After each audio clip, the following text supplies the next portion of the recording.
வெறிதான், கோபம். அந்த வேலைக்காரி மேல கோபம், வெறி. அந்த படையப்பன அடையணும்ன்ற வெறி. இப்ப கோவப்பட்டு யாரும் என்னமா பண்ண போற?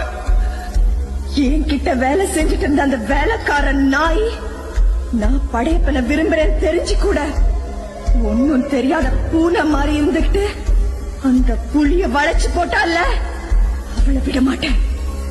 அவளை மட்டும் இல்ல, நம்ம அப்பா சாவுக்கு காரணமா இருந்த அந்த படையப்பனையும் அவன் தெய்வமா வணங்குறானே அவங்க அம்மா, அந்த திமிரு பிடிச்ச மூதேவியும் விட மாட்டேன். வாழ்நாள் பூரா அவங்க ஒவ்வொரு நாளும் சாகரா மாதிரி அவங்க கூட வாழ்த்துக்கிட்டே அவங்கள சாகடிப்பேன்.